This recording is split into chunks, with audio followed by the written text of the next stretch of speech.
স্বাস্থ্য সেৱা উৎসৱ আমাৰ অসম চৰকাৰৰ এখন সুন্দৰ ইনিচিয়েটিভ থাৰ্ড টাইম এবাৰ আকৌ হ'ব 3rd ডিচেম্বৰৰ পৰা 5th ডিচেম্বৰলৈকে স্বাস্থ্য সেৱা উৎসৱটো হ'ব আপোনালোকে অলৰেডি জানে যে এইটো দুটা ফেজত হয় এখন ইণ্টাৰনেল এছেছমেণ্ট হয় internal assessment is generally done by the নিজৰ আমাৰ যি হেল্থ অফিচাৰ্ছ আছে তেখেতসকলে কৰে ইণ্টাৰনেল এছেছমেণ্ট তাৰপিছত আমাৰ এক্সটাৰ্নেল এছেছমেণ্ট থাকে এক্সটাৰ্নেল এছেছমেণ্টটো যিমান আমাৰ ছিনিয়ৰ অফিচাৰ্ছ আছে ডিষ্ট্ৰিক্টৰ KMCH যেনেকৈ মেডিকেল কলেজ হস্পিটেলছ তেখেতসকলৰ ফেকাল্টি তাৰ লগে লগে আমাৰ যিমান পলিটিকেল ৰিপ্ৰেজেণ্টেটিভছ আছে যেনেকৈ MCLAs and MLAs and ministers and MPs তেখেতসকলেও আহে including senior officers IAS IPS ACS officers তেখেতসকলেও আহে আৰু তেখেতসকলে এছেছমেণ্ট কৰে এইবাৰ আমাৰ ইয়াৰ কোকৰাঝাৰ জিলাৰ পৰা about 17 institutions have been selected external assessment হোৱা হ'ব তেখেতসকলৰ on between 2nd to 5th of December আৰু কিছুমান পইণ্টছ আছে যেনেকৈ on the basis of which medical institutions all these health institutions are judged as grade A B C based on the assessment আৰু assessment কৰাৰ বহুতখিনি নিয়ম নীতি আছে চেকলিষ্ট আছে চেক পইণ্টছ আছে তাৰ বেচিছতে হয় মাৰ্কছ এই মতেহে পায় আৰু যিমান মাৰ্কছ পায় ইমানহে গ্ৰেড A আমাৰ ইয়াত আহিব আশা ৰাখিছোঁ আমাৰ যিমান হেল্থ ইনষ্টিটিউশ্যনছ আছে গ্ৰেড A পাবলৈ সক্ষম হ'ব আৰু এৱাৰ্ড মানি এইবাৰ বহুত ধুনীয়াকৈ দিছে যেনেকৈ যিসকল ডিষ্ট্ৰিক্টছৰ মেক্সিমাম গ্ৰেড A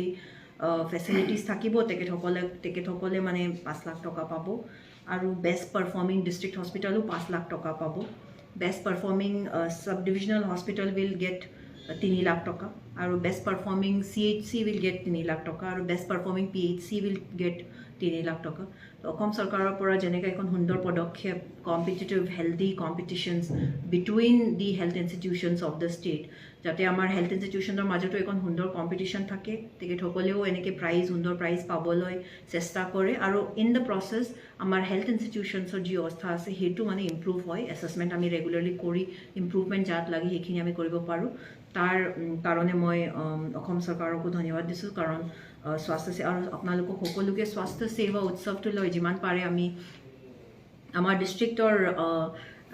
হেল্থ ইনষ্টিটিউশ্যনছে যিমান পাৰে এৱাৰ্ড পালে ভাল হয় আৰু আশা ৰাখিছোঁ আপোনালোকৰ সকলোকে ছাপোৰ্ট থাকিব thank you 16-day activism campaign against gender-based violence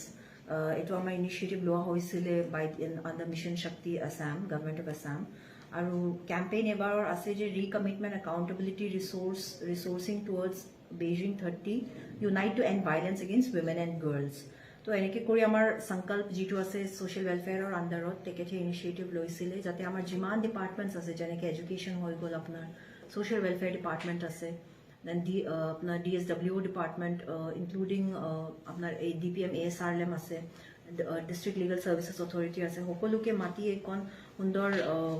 workshop ইয়াত ৰাখিছে ৱৰ্কশ্বপৰ আণ্ডাৰত যিমানখিনি আমাৰ DV এক্ট আছে যেনেকৈ ডমেষ্টিক ভাইলেন্স এক্ট আছে পোষ্ট এক্ট আছে শি বক্স পৰ্টেল আছে BNS BNSS BSA আৰু যিমান ধৰণে বেলেগ বেলেগ নানা ধৰণৰ স্কিম আছে ফৰ উইমেন সেইখিনি ক্ষেত্ৰত consultation discussion with the district administration police DALSA health social welfare আৰু এডুকেশ্যন NHM PNRD NGOs সকলোকে মিলি যাতে এখন কমন প্লেটফৰ্ম ডিছকাশ্যন কৰিব পাৰে সেইখিনি ইছ্যুজটো লৈ আৰু আপোনালোকে এজ মিডিয়া পাৰ্চনেল আমাৰ লগত থাকিব পাৰে যাতে আপোনালোকে যিমান প্ৰচাৰ কৰে সেইখিনি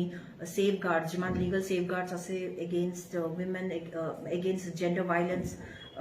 যিমানখিনি লিগেল ছেফ গাৰ্ডছ আছে for our women and girl children সেইখিনি আপোনালোকে প্ৰচাৰ কৰি দিব পাৰে আৰু আজি এখন প্ৰগ্ৰামো লোৱা হৈছে ৱৰ্কশ্বপ আৰু হ'ব জেণ্ডাৰ পইণ্ট পাৰ্চন আমাৰ ASRLMৰ পৰা আহিব আৰু তেখেতে